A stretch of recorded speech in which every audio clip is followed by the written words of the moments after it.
بہت اہم چیزیں آپ کے ساتھ شیئر کرنی ہیں۔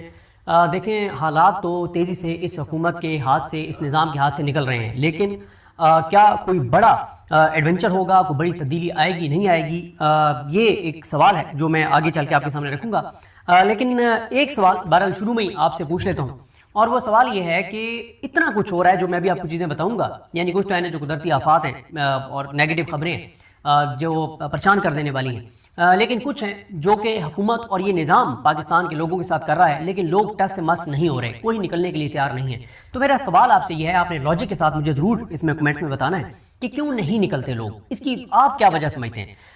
ہم جس سے ملتے ہیں وہ یہی کہتا ہے کہ لوگ نہیں نکلتے، جس سے ملو وہ کہتا ہے لوگ نہیں نکلتے، لیکن جو یہ بات کر رہا ہوتا ہے وہ بھی نہیں نکلتا۔ تو اس کی وجوہات کیا ہے؟ ایک تو ظاہر ہے ہمارا یہ جو خاص طور پہ پنجاب ہے، کہا جاتا ہے کہ ان کے ڈی این اے میں کہ مزاحمت نہیں کرتے، نکلتے نہیں ہیں، اور یہ میں ایک انٹرائی والے بھائی کے ساتھ بیٹھا، سرگودا سے ان کا تعلق تھا، بہت زبردست ان کے ساتھ ڈسکشن ہوئی، وہ مجھے جانتے نہیں تھے کہ یہ میڈیا میں ہیں یا یوٹیوب کرتے ہیں۔ ایک عام شہری کے طور پر انہوں نے مجھ سے جو گفتگو کی، میں نے کہا کہ کاش میں اس کی یہ باتیں ریکارڈ کر سکتا اور میں لگاتا۔ ہاں ان میں سے کچھ چیزیں تھیں، یعنی کوئی 1.5 گالی فی کلومیٹر کے حساب سے انہوں نے حکومت اور اس نظام کو گالیاں دیں، یعنی جتنے کلومیٹر ہم نے سفر کیا تو جو انہوں نے گالیاں دیں تو وہ 1.5 گالی پر کلومیٹر بنتی تھی، وہ تو میں نہ چلاتا، لیکن جو انہوں نے لاجیکل گفتگو کی اور کتنی زبردست بات کی کہ پنجاب جو ہے یہ پاکستان میں کوفہ کی برانچ ہے، وہ جو کوفیوں والا جو مزاج تھا نا، تو یہ جو ہمارا صوبہ پنجاب ہے تو یہ کوفہ کی ایک پاکستان کے اندر ایک برانچ ہے۔ تو اور بہت زبردست انہوں نے باتیں کی تھیں۔ خیر، تو اس کا آپ نے جواب ضرور دینا ہے کہ لوگ کیوں نہیں نکلتے۔ معاشی صورتحال ہے کہ 2 وقت کی روٹی پوری نہیں ہوتی، یا کوئی نکالنے کی ان کو سنسیئر کوشش نہیں کر رہا، جنہوں نے پی ٹی آئی والوں نے نکالنا ہے وہ خود کمپرومائزڈ ہیں، یا گولی کا ایک خوف ہے، مطلب کیا ہے، کیوں نہیں نکلتے؟ آپ کیا سمجھتے ہیں کہ لوگ کیوں نہیں نکلتے؟ آپ کی رائے میں جاننا چاہتا ہوں۔ میرے پاس تو اپنے آرگومنٹس ہیں، لیکن آپ کی رائے آئے گی تو مختلف شہروں سے تو پتہ چلے گا کہ آپ کیا سمجھتے ہیں۔ اچھا، اب آپ ایک چیز اور میں آپ کوشش کروں گا کہ میں نے اپنی ویڈیوز کے اندر آپ کو نا کچھ فگرز جو ہیں وہ یاد کرانے ہیں، اور یہ بہت ضروری ہے، آپ کو پتہ ہونے چاہیے۔ اور اتنے کچھ کے باوجود بھی عوام بالکل ٹس سے مس نہیں ہو رہی، ہر جبر، ظلم، بربریت کو عوام برداشت کرتی چلی جا رہی ہے، حالات مشکل سے مشکل تر ہوتے جا رہے ہیں، آنے والی نسلوں کا کوئی مستقبل نظر نہیں آتا، حالات بہت ہی زیادہ پریشان کن ہیں، مایوس کن ہیں۔ گو کہ ایک اوورال بات کر رہا ہوں مایوس کن، لیکن آپ میرے سے پوچھیں تو میں مایوس نہیں ہوں، کیونکہ مجھے اللہ تعالیٰ سے پوری امید اور یقین ہے کہ انشاءاللہ یہ سسٹم بدلے گا۔ جس طرح سے یہ نظام چل رہا ہے اس طرح سے یہ نظام چل نہیں سکتا۔ آپ کو جو فگرز میں نے آپ کو کہا کہ آپ نے ضرور یاد کرنے ہیں، آپ دیکھیں کہ پاکستان کے حالات یہ ہیں کہ 2.70 کروڑ بچے اسکول سے باہر ہیں، 86 لاکھ بچے چائلڈ لیبر کا شکار ہیں، 59 لاکھ لوگ بے روزگار ہیں مکمل طور پر حکومتی فگرز کے مطابق، یعنی 1 روپیہ بھی ان کی انکم نہیں ہے۔ 13 کروڑ لوگ خط غربت سے نیچے ہیں، اور خط غربت کی ہر بار مجھے صاحب تشریح کرنی پڑتی ہے کہ خط غربت سے مراد یہ ہے کہ ایک آدمی کو بچوں کے لیے 2 وقت کی روٹی جتنی ان کی ریکوائرمنٹ ہے ان کی ایج کے مطابق وہ اگر پوری نہیں کر پا رہا، ان کی صحت، ان کی تعلیم کے اخراجات کو میٹ نہیں کر پا رہا، تو اس کا مطلب ہے کہ وہ خط غربت سے نیچے ہے۔ 13 کروڑ لوگ خط غربت سے نیچے ہیں۔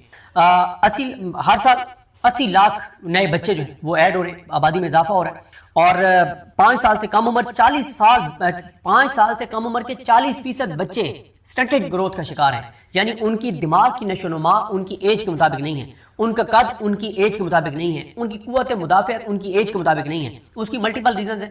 ایک غربت کی وجہ سے والدین ان کو جو مطلوبہ خوراک ہے وہ پوری نہیں دے پاتے، دوسرا ایک اور بھی ہے کہ ڈیورنگ پریگنینسی خواتین کو جتنی خوراک چاہیے ہوتی ہے اس کی اپنی صحت کے لیے اور اس کے بچے کے لیے، تو وہ جب اس کو نہیں ملتی تو اس کی وجہ سے بھی بچے جو ہیں وہ سٹنٹڈ گروتھ کا شکار ہوتے ہیں۔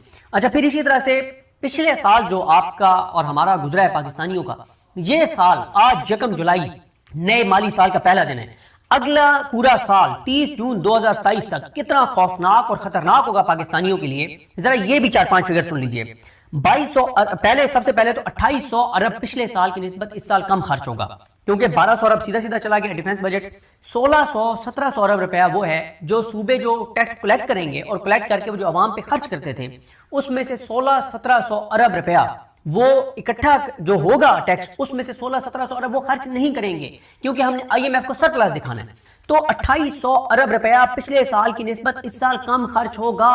2800 ارب روپیہ امیجن کیجئے، 2800 ارب روپیہ کم خرچ ہوگا۔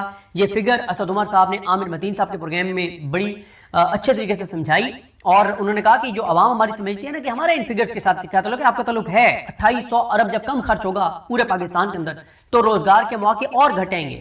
یہ 2800 ارب سرکولیٹ ہونا تھا پورے ملک کے اندر.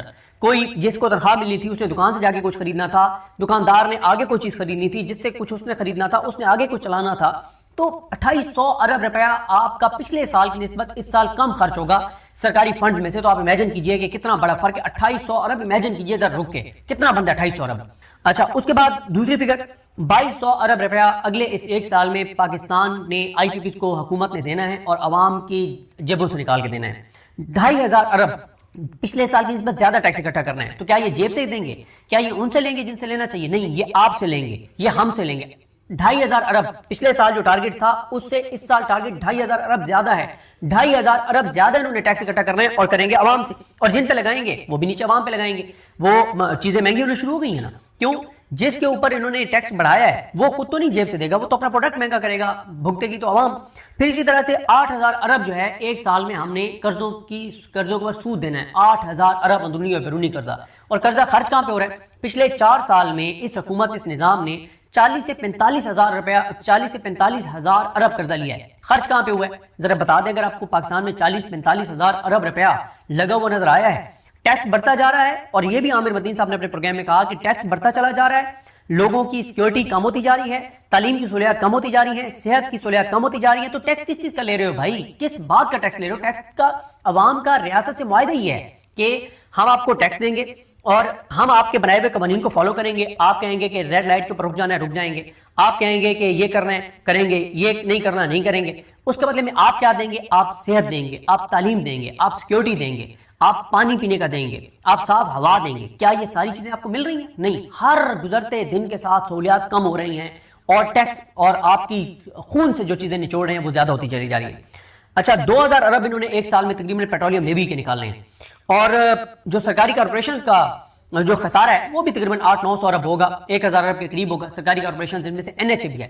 آپ جو ٹول پلازا دیتے ہیں ہر جگہ کے اوپر، اس سب کے باوجود این ایچ اے جو ہے اس کا جو فگر آیا تھا کہ پچھلے سال کا جو خسارہ ہے وہ 290 ارب روپے کے قریب ہے. این ایچ اے کا خسارہ آپ اندازہ لگائیں. سڑکوں کے اوپر ہر سڑک کے اوپر ٹول پلازے ہیں اور اتنے بڑھا دیے ٹول پلازے، لیکن 290 ارب سے زائد کی خبر آئی کہ این ایچ اے کا خسارہ ہے اور اس طرح کے سرکاری کارپوریشن کا خسارہ ہے.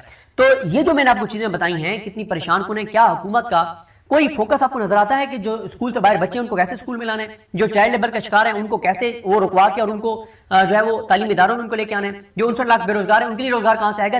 ہما فخر نے یہ سربت ولیم صاحبہ کے پروگرام میں کہا کہ 300 ٹیکسٹائل ملز بند ہوئی ہیں پچھلے 2 سال میں، 2-3 سال میں 300 ٹیکسٹائل ملز. امیجن کریں کتنے لوگ بے روزگار ہوئے ہوں گے.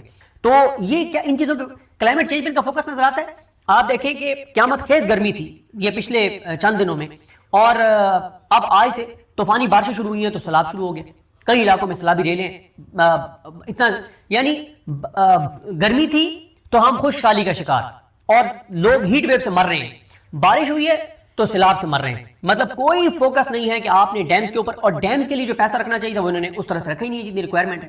اچھا اب آ جائیں کہ عوام جس طرح سے میں کہہ رہا ہوں کچھ تو یہ بڑی تکلیف دہ خبریں آئیں نا. ظاہر ہے یہ حکومت کو تو آپ اس کا ذمہ داری ٹھہرا سکتے کہ جو کانا میں ایک سانحہ ہوا 14 بچے شہید ہو گئے. اللہ تعالیٰ کسی ماں کو اپنی اولاد کا یہ غم نہ دکھائے، اللہ تعالیٰ کسی باپ کو ایسا غم نہ دکھائے، اللہ تعالیٰ کسی کو ایسی آزمائش سے نہ گزارے. جو کانا میں جو ایک سانحہ ہوا، جو ماں باپ نے بچوں کو پڑھنے کے لیے بھیجا اور بچے زندہ نہیں آئے، ان کی کاپیاں بکھری پڑی تھیں، بیگ بکھرے پڑے تھے. اللہ تعالیٰ کسی ماں کو اولاد کا ایسا غم نہ دکھائے، اللہ تعالیٰ کسی سے یہ امتحان نہ لے. اور پھر اسی طرح سے عمر کوٹ میں دیوار گرنے سے 3 بچے شہید ہو گئے. کے پی میں آج ایک مدرسے پہ آسمانی بجلی گرنے سے 20 بچے زخمی ہو گئے. یہ میں آپ کو بتا رہا ہوں نا کہ اوور آل بھی ہر طرف سے نا جو خبریں آ رہی ہیں، مطلب کہیں سے کوئی آپ یہ نہیں کہتے کہ یار کوئی ایک اچھی خبر. یہ تو چلے قدرتی آفات ہیں نا اس کے اوپر، ہاں اس میں سیلاب کو میں قدرتی آفت میں نہیں شمار کرتا. جس طرح سے ہم نے دریاؤں کا رخ موڑا ہے، جو ہم نے کنسٹرکشنز کی ہیں، جو ہم نے دریاؤں کی قدرتی گزرگاہوں کو ہم نے تنگ کیا ہے، اس کے اوپر اس کے اندر سے جو ہم نے مٹی نکالی ہے، اس کے اندر جو کچھ ہم نے کیا ہے اس کی وجہ سے یہ سیلاب آ رہے ہیں. اور جو ہم نے ڈیم نہیں بنائی ہے اس کی وجہ سے سیلاب آ رہے ہیں. یہ قدرتی آفت آپ اس کو نہیں کہہ سکتے. لیکن ظاہر ہے آسمانی بجلی ہو، یہ جو چھت گری، یہ ظاہر ہے اس میں کوئی شک نہیں ہے کہ آپ کہہ سکتے ہیں کہ نیگلیجنس تھی، وہ جو کنسٹرکشن ہو رہی تھی. لیکن بہرحال اب پاکستان کے اندر آپ کو پتہ ہی ہے کہ جتنی غربت ہے تو اب آپ ہر ٹیوشن سینٹر کے اوپر یہ تو نہیں آپ انشور کر سکتے کہ اس کی عمارت جو ہے وہ بہت زبردست بنی ہوئی ہو اور اس کے گرنے کے کچھ چانسز نہ ہو. آئیڈیلی تو یہ بات ٹھیک ہے لیکن پریکٹیکلی آپ کو بھی پتہ ہے صورتحال کیا ہے. بلوچستان سے 7 مزدور اغوا ہو گئے. پشاور کے علاقے میں ڈرون حملہ ہوا ہے, اس میں لوگ زخمی ہو گئے. ویسے 4 ڈرون بلوچستان میں افغانستان نے بھیجے جس پہ ISPR نے بتایا کہ ہم نے 4 مار گرائے ہیں. پھر اسی طرح سے ایک ویب سائٹ کے اوپر 3 خبریں لگی ہوئی جو محمد ذیشان ہمارے دوست نے ٹویٹ بھی کیا ہوا ہے کہ راولپنڈی سے خبر لگی ہوئی ہے کہ 12 سالہ بچے سے زیادتی. پھر راولپنڈی کی خبر لگی ہوئی ہے کہ قوت سماعت سے محروم 14 سالہ لڑکی سے جنسی زیادتی, ملزم گرفتار. پھر کراچی میں جائیداد کے تنازع پر بیٹے نے اپنے دوست کے ساتھ مل کے باپ کو موت کے گھاٹ اتار دیا. پھر آپ نے کل فیصل آباد میں دیکھا تھا کہ مدرسے کے استاد نے 2 اسٹوڈنٹس کے ساتھ مل کے ایک اسٹوڈنٹ کو قتل کر دیا. تو مطلب اس طرح کی نیگیٹو خبریں اور بڑی ایک صورتحال. اب آئیں ان چیزوں کے اوپر جو پیورلی حکومت کی نااہلی کی وجہ سے, ان کی جبر اور بربریت اور فسطائیت کی وجہ سے اور اس نظام کی وجہ سے ہے. لیکن اس نظام کی کا کانفیڈنس یہ ہے کہ کیونکہ عوام نکلتی نہیں ہے. ہم نے 450 پیٹرول اور ڈیزل کر کے دیکھا کوئی نکلتا ہی نہیں ہے بھائی. وہ AJK والے نکلے ہوئے ہیں پورے پاکستان سے, 10,000 لوگ بھی نہیں ہے جو فیس بک پہ اتنا لکھ دیں کہ یار کشمیر کے لوگوں کے مطالبات ٹھیک ہے, اتنا خوف ہے. تو یہ جو کانفیڈنس ہے نا اس نظام کا کہ عوام تو نکلتی نہیں ہے, ہم جو مرضی ان کے ساتھ کریں. ہم نے لوڈ شیڈنگ کہاں سے کہاں پہنچا دی ہے. ہم نے یہ پیچھے جو فگرز میں نے آپ کو بتائے ہیں IPPs والے سارے, ہم ان کے جیبوں سے ان کو ہم نے 2 وقت کی روٹی باعزت روٹی سے ہم نے ان کو ذلیل اور خوار کر دیا. لیکن یہ لوگ نہیں نکلتے, اور جو نکلتے ہیں ان کے ساتھ کیا ہوتا ہے. گجرات میں لوگ نکلے, احتجاج کیا, کوئی 40-50 لوگ نکلے لوڈ شیڈنگ کے اوپر احتجاج کرنے کے لیے, ان کے اوپر FIR ہو گئی. اب کوئی بندہ ان کے پیچھے نہیں جائے گا. وہ جو 40-50 نکلے ہیں وہ اب ان کے گھروں پہ چھاپے ہوں گے, ان کے جگہ کی چادر کا تقدس پامال ہوگا, خوف ہوگا. اور پنجاب میں پولیس بے لگام, CCD بے لگام, پیرا فورس بے لگام, اور اتنی فورسز ادارے, مطلب لوگوں کا سانس لینا بھی محال کر دیا. اور لوگ بھی ہر جبر بربریت کو ایکسیپٹ کرتے چلے جا رہے ہیں, اس کے سامنے سر تسلیم ہم کرتے چلے جا رہے ہیں. اچھا, اور جس کو کچھ نہیں ہو رہا وہ کہہ رہا ہے کہ میرا گھر محفوظ ہے, مجھے تو کوئی کچھ نہیں کہہ رہا نا, میرے ساتھ والے گھر والے کے ساتھ ہو رہا ہے, ہوتا رہے. اچھا, اسی طرح سے آپ دیکھیں کہ اس خاتون ٹیچر کا جو وہاں پڑھاتی تھی, اس ٹیوشن سینٹر میں چلاتی تھی, ان کا جو بیان آیا وہ یہ کہتی ہیں کہ میں خود محنت مزدوری کرتی ہوں. میرے خامد کو مریم نواز نے ریڈی نہیں دی تو وہ ساتھ ہی ریڈی لگاتا تھا, 200 سے 400 روپے ڈیلی کا کماتا تھا. تو میں بچوں کی کو ٹیوشن پڑھا کے اور اپنا گزر بسر کرتی تھی. تو مطلب اس طرح کے ان کے حالات تھے. اور ایک طرف غریبوں کے ساتھ یہ ہو رہا ہے, ایک طرف ملتان میں ایک باپ اپنے بیٹے کو کفن نہیں دے پا رہا تھا اور چادر میں لپیٹ کے اس کو دفن کرنے کے لیے لے گیا. اور دوسری طرف کیا ہو رہا ہے, اراکین assembly, senators, speaker, chairman senate, اور انہوں نے اپنی 600 گنا تنخواہیں جو ہیں وہ بڑھا لی ہیں. اور مریم اورنگزیب 11 ارب کے جہاز کے اوپر کہتی ہیں ہاں بھائی لیا ہے جاؤ, لیا ہے, کیا کر لو گے ہمارا. وہ ایک شمائلہ رانا رائے ساقب کھرل کے پروگرام میں کہتی ہیں کہ بھائی ہم جتنا مرضی پیٹرول اور ڈیزل بڑھا دیں کوئی ہمارا کیا کر لے گا, کوئی ہم سے کون ہے ہم سے پوچھنے والا. ظاہر ہے جب امریکہ ساتھ ہو, جب اسٹیبلشمنٹ ساتھ ہو, جب تمام ادارے ساتھ ہوں, جب عدلیہ ساتھ ہو, جب بیوروکریسی ساتھ ہو, جب مافیات ساتھ ہو, جب طاقت ساتھ ہو, جب بندوق ساتھ ہو, جب الیکشن کمیشن ساتھ ہو, تو ظاہر ہے یہ کانفیڈنس تو بنتا ہے. خلیجی ممالک ساتھ ہوں تو یہ کانفیڈنس تو بنتا ہے کہ جو ہمارا جو کرنے کر لو, ہمارا کوئی کچھ نہیں کر سکتا. اور دنیا کا سب سے بڑا جو گنڈا ہے اس وقت امریکہ, اگر وہ ساتھ ہو تو آپ کو 700 نہیں 7,000 خون معاف ہے. اسرائیل نے کیا کیا غزہ کے اندر, کیونکہ امریکہ ساتھ تھا تو انہوں نے غزہ کے اندر جو مرضی کیا, لبنان کے اندر جو مرضی کر رہے ہیں. امریکہ اور اسرائیل نے مل کے ایران کے اندر جو مرضی کیا, کوئی ان سے پوچھنے والا نہیں ہے. تو اگر امریکہ ساتھ ہو تو پھر تو آپ کو مسئلہ کوئی نہیں ہے. اچھا, اسی طرح سے ایک نصرت جاوید صاحب کے پروگرام میں رپورٹر نے انکشاف کیا کہ جو کانا میں سانحہ ہوا, کوئی 1.25 گھنٹے بعد ریسکیو ٹیمیں جو ہیں وہاں پر پہنچی ہیں.